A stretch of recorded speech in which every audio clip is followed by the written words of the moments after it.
Hello friends, स्वागत है आपका हमारे यूट्यूब चैनल पे। और दोस्तों, इस वीडियो में बात करने जा रहे हैं नेशनल स्कॉलरशिप पोर्टल के बारे में। तो यहाँ पर pre and post matric scholarships के लिए यहाँ पर ऑनलाइन स्टार्ट हो गया है। तो इस वीडियो में बात करेंगे किस प्रकार से हम स्टार्ट करेंगे। और सबसे पहले स्टार्ट उसको ऑनलाइन करने से पहले हम इसके जो फुल नोटिफिकेशन के बारे में समझेंगे, इसमें क्या क्या डिटेल होनी चाहिए, इसे कौन कौन आप लोग अप्लाई करेंगे। तो चलिए वीडियो को शुरू करते हैं। तो सबसे पहले में इम्पोर्टेंट बात यहाँ पे ये होता है कि प्री मैट्रिक और पोस्ट मैट्रिक में मतलब क्या होता है। तो प्री मैट्रिक का मतलब यहाँ पे होता है जो मैट्रिक से पहले, ठीक है, मैट्रिक से पहले मतलब जैसे कि 1 to 10 में जो स्टडी कर रहे हैं वो प्री मैट्रिक में के आते हैं, तो वो लोग ही इसको अप्लाई कर सकते हैं प्री मैट्रिक। और पोस्ट मैट्रिक का मतलब होता है कि जो मैट्रिक पास कर चुके हैं, मतलब 11 से लेके और भी फर्दर स्टडी जो कर रहे हैं, अभी तक जो स्टडी कर रहे हैं, उसके लिए यहाँ पे अप्लाई होगा, ठीक है। और यहाँ ये से निकालती कौन है, तो यहाँ पर मोमा निकालती है, मतलब मिनिस्ट्री ऑफ माइनॉरिटी अफेयर्स। हम लोग मोमा के नाम से ही डायरेक्टली कहते हैं कि मोमा का स्कॉलरशिप निकला है, तो मतलब डायरेक्टली हो गया मिनिस्ट्री ऑफ माइनॉरिटी अफेयर निकालती है। जो गवर्नमेंट ऑफ इंडिया मतलब भारत सरकार इसे निकलवाती है, ठीक है। और ये जो है आपका 2020 और 21 एकेडमिक ईयर का है, ये साल का जो निकला वो 2020 और 21 का ये है। और बात करते हैं जैसे कि ये तो हो गया मोमा के लिए, लेकिन एक्सेप्ट है मोमा, जैसे कि मोमा में कौन कौन अप्लाई करते हैं, तो यहाँ पे ध्यान रख लीजिए। मोमा के अंदर जितने भी मुस्लिम कैटेगरी हैं वो अप्लाई करते हैं, सिख जितने हैं वो अप्लाई कर सकते हैं, क्रिश्चियन जो है वो अप्लाई कर सकते हैं, पारसी अप्लाई कर सकते हैं, बुद्धिस्ट का अप्लाई कर सकते हैं, जैनिज्म में अप्लाई कर सकते हैं, मतलब जो माइनॉरिटी कैटेगरी में आते हैं इंडिया के अंदर वो लोग अप्लाई कर सकते हैं। अगर हम बात करते हैं कि मोमा के अंदर कौन अप्लाई नहीं कर सकते, तो सबसे बड़ा अच्छा आंसर इसका हो जाता है हिंदूज में। जो भी हिंदू कैटेगरी के जो आते हैं, ठीक है, वो इसे अप्लाई नहीं कर सकते। यहाँ पे क्लियर ये हो गया है, ठीक है। और आप लोग का जो कैटेगरी जो हिंदू कैटेगरी से आते हैं, उनका जो फॉर्म जो होता है उसका अलग आता है, तो जो कि अभी रुका हुआ है। अगर हम बात करें तो 2019 और 20 का आया हुआ, 2019 नहीं 18 और 19 का तो आया हुआ था, बट उसके बाद का कोई भी आपका नहीं आया। उसके बाद पेमेंट भी उसका अभी तक बहुत का क्लियर नहीं हुआ है। और 19 और 20 का जो कैटेगरी एकेडमिक ईयर था वो उसका भी अभी तक नहीं आया है, ठीक है।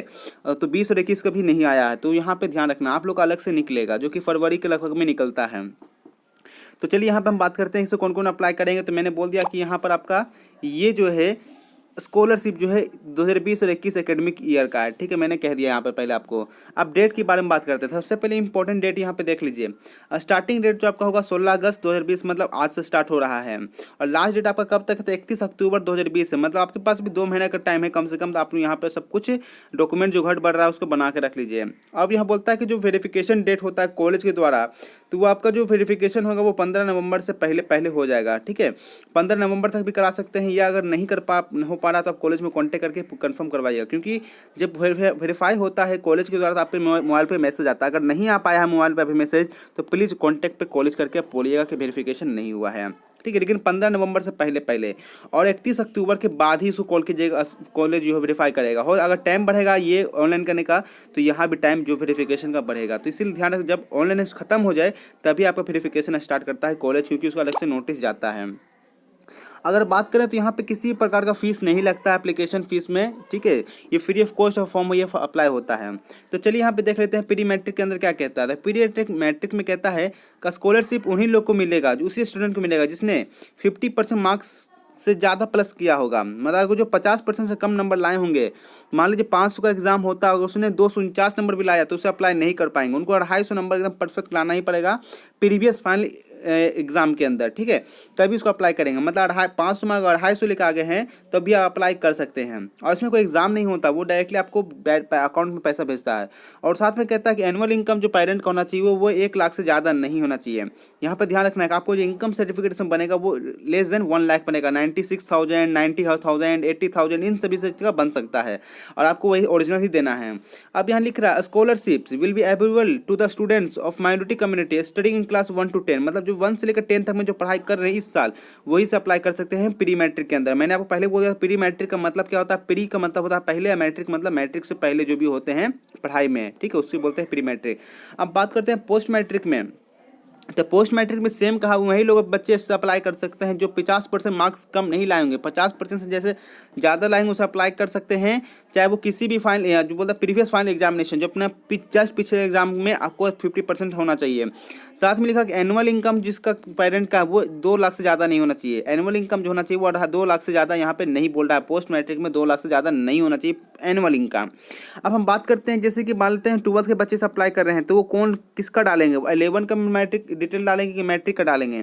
तो ध्यान रखना है कि 11 का लगभग बोर्ड में ये क्या होता है, 11 का नहीं मिल पाता है इसका मार्कशीट। तो इसीलिए आपको क्या करना होगा, अगर 11 का मार्कशीट है तो बहुत अच्छी है, तो आपको 11 का मार्कशीट को निकलवा के कॉलेज से लेकर आपको अपलोड कर देना होगा। अगर नहीं है तो मैट्रिक का ही आप यहाँ पर अपलोड कर सकते हैं, ठीक है, इसमें कोई प्रॉब्लम नहीं होगा। अब साथ में बात करते हैं डिप्लोमा वालों के लिए। तो डिप्लोमा वाले और ITI सभी की बात करते हैं। डिप्लोमा वाले अगर होंगे तो डिप्लोमा में जो 3rd ईयर में होंगे तो उनको कौन सा डालना पड़ेगा, तो उनको मैट्रिक डालना है या इंटर डालना है। तो ऐसा नहीं, जस्ट पिछले सेमेस्टर देखना है, ईयर से आपको जज नहीं करना है। 3rd ईयर में अगर मान लीजिए 5th सेमेस्टर में है, ठीक है, अगर आप 5th सेमेस्टर में हैं तो 5th सेमेस्टर का कौन डालेंगे, तो 4th सेमेस्टर का डिटेल आपको यहाँ पर डालना है, ठीक है। जो 5th सेमेस्टर में जो पढ़ रहे होंगे उनको 4th सेमेस्टर का डालना है, जो 6th में पढ़ रहे हैं उनको 5th का डालना है, जो 1 में पढ़ रहे हैं, अब मान लीजिए पहला सेमेस्टर में पढ़ रहे हैं उनको कौन सा डालना पड़ेगा, तो उनको जस्ट जो प्रीवियस क्लास जो कंप्लीट करके आए, मान लीजिए इंटर से कंप्लीट करके आए हैं तो इंटर का डालना होगा, या 10th से डायरेक्टली घुसे हैं तो 10th का ही डालना पड़ेगा, ठीक है। आपको ये ध्यान रखना है। अगर वहीं ITI वाले की बात करते हैं तो ITI वालों के लिए यहाँ पे 10th में जो पास किए होंगे वही अप्लाई कर, वही पे आपको मार्क्स डालना है, जो 1st ईयर में होंगे ITI के।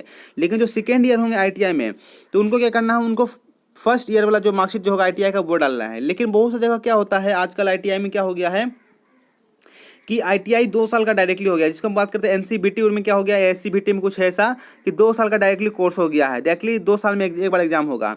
तो उस केस में क्या करना पड़ेगा, ITI वालों के लिए यहाँ पे प्रीवियस जो मैट्रिक का कंप्लीट करके आए तो मैट्रिक का ही मार्कशीट डालना पड़ेगा, ठीक है। तो मैंने समझा दिया डिप्लोमा ITI। बीटेक का वही हाल होगा, जो 1st ईयर में होंगे, 1st सेमेस्टर वाले होंगे उनको प्रीवियस जो करके आए, इंटर करके आए या जो डिप्लोमा करके आए हैं वो डालना पड़ेगा, या जो लास्ट ईयर में होंगे मतलब 8th सेमेस्टर में होंगे तो उनको 7th सेमेस्टर का मार्कशीट डालना पड़ेगा।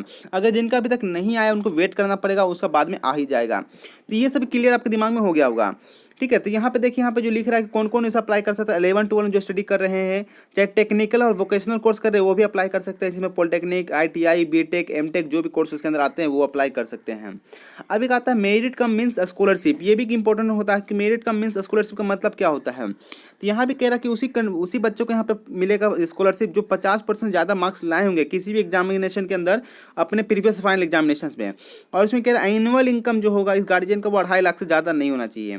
अब इसके अंदर कौन कौन आता था यहाँ पे देख लीजिए, students who get admissions to get a college to pursue technical या professional course on the basis of competitive examination will be eligible for the scholarship.